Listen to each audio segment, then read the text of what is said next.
The Nintendo Switch 2 edition of WWE 2K25 has finally got the newest DLC pack with Brock Lesnar, and that is the John Cena Farewell Pack.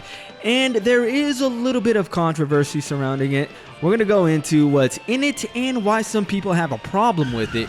But first, the like button is feeling kinda lonely, so do me a solid and hit that real quick.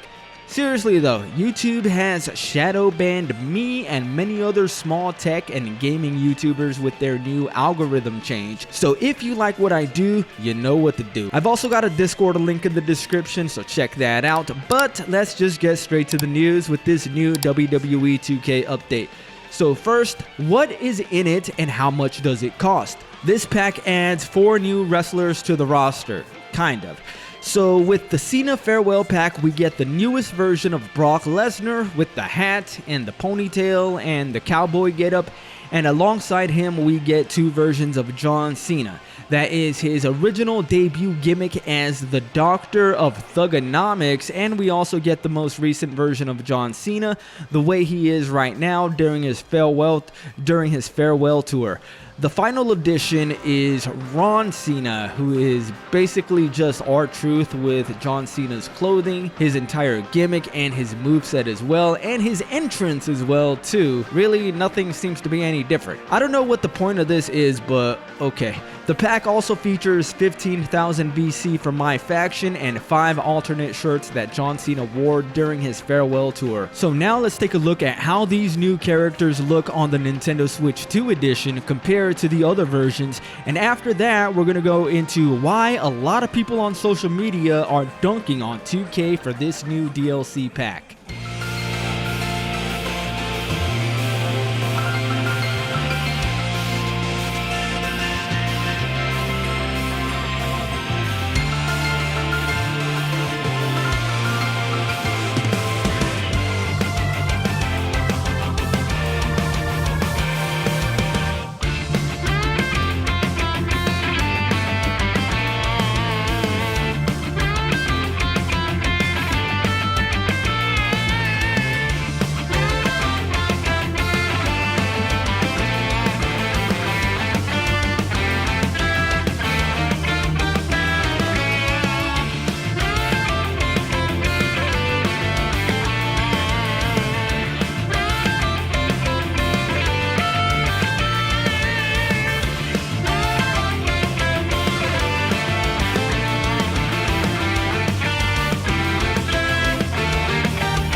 So if you look up the new WWE Cena Farewell Pack on Twitter, you are obviously going to see a lot of people disappointed in what 2K decided to do with this pack. As you know, there are various editions of WWE 2K25 available. With this new pack, they also released it as an entirely new bundle.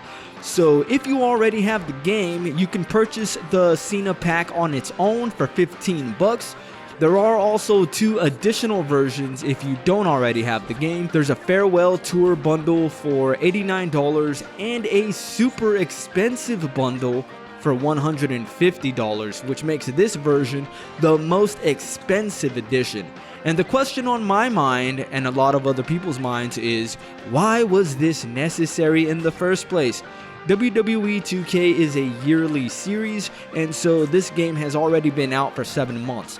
So we're probably going to be getting 2K26 in about 5 months or so. So who in their right mind is going to pay 150 bucks for this? The obvious answer is 2K has their mind on dollar signs, but the Bloodline edition was already $130, so you would think that if you paid that much money for this game when it first came out, that would entitle you to pretty much all the DLC at least for the first year, but obviously that's not the case, and a lot of people are just not happy about it. Steve XD here says, I got the Bloodline edition of WWE, why do I gotta pay for the pack? Infinite Rick says, everything in this pack is just rehashed garbage, nothing new besides Brock's new look. And you know what, I can't really disagree too much with that, honestly. 3 of these characters are really just reskins, and Brock is the only new character, but his moveset was already in the game too.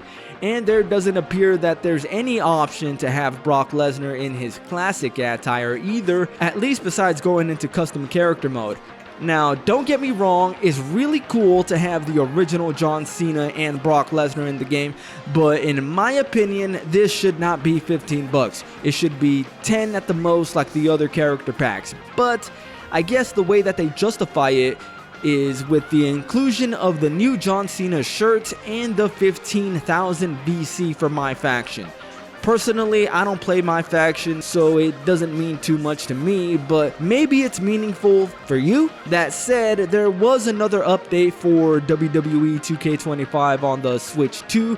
That was a few weeks ago. It might have flown under the radar for you, but basically what was going on before is that Goldberg would crash the game on the Switch 2 anytime that his entrance was about to load, or at least most times.